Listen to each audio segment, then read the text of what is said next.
Now the serpent was more subtle than any beast of the field which the Lord God had made. And he said unto the woman, Yea, hath God said, Ye shall not eat of every tree of the garden?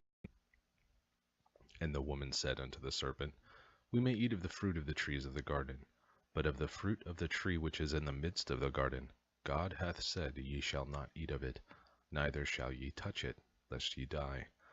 And the serpent said unto the woman, Ye shall not surely die, for God doth know that in the day ye eat thereof, then your eyes shall be opened, and you shall be as gods, knowing good and evil.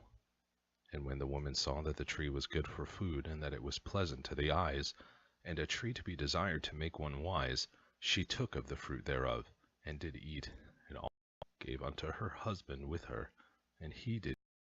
And the eyes of them both were opened, and they knew that they were naked. And they sewed fig leaves together, and made themselves aprons. And they heard the voice of the Lord God walking in the garden in the cool of the day. And Adam and his wife hid themselves from the presence of the Lord God amongst the trees of the garden. And the Lord God called unto Adam, and said unto him, Where art thou? And he said, I heard thy voice in the garden, and I was afraid, because I was naked, and I hid myself. And he said, Who told thee that thou wast naked? Hast thou eaten of the tree whereof I commanded thee that thou shouldest not eat? And the man said, The woman whom thou gavest to be with me, she gave me of the tree, and I did eat. And the Lord God said unto the woman, What is this that thou hast done? And the woman said, The serpent beguiled me, and I did eat. And the Lord God said unto the serpent, Because thou hast done this, thou art cursed above all cattle, and above every beast of the field. Upon thy belly shalt thou go, and dust shalt thou eat all the days of thy life. And I will put enmity between thee and the woman, and between thy seed and her seed. It shall bruise thy head, and thou shalt bruise his heel. Unto the woman he said, I will greatly multiply thy sorrow and thy conception. In sorrow thou shalt bring forth children, and thy desire shall be to thy husband, and he shall rule over thee. And unto Adam he said, Because thou hast hearkened unto the voice of thy wife, and hast eaten of the tree of which I commanded thee, saying, Thou shalt not eat of it, cursed is the ground for thy sake. In sorrow shalt thou eat of it all the days of thy life.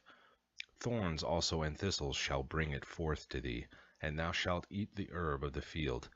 In the sweat of thy face shalt thou eat bread, till thou return unto ground, for out of it wast thou taken. For dust thou art, and unto dust shalt thou return.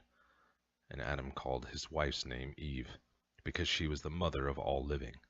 Unto Adam also and to his wife did the Lord God make coats of skins, and clothed them. And the Lord God said, Behold, the man is become as one of us, to know good and evil. And now, lest he put forth his hand, and take also of the tree of life, and eat, and live forever. Therefore the Lord God sent him forth from the garden of Eden, to till the ground from whence he was taken.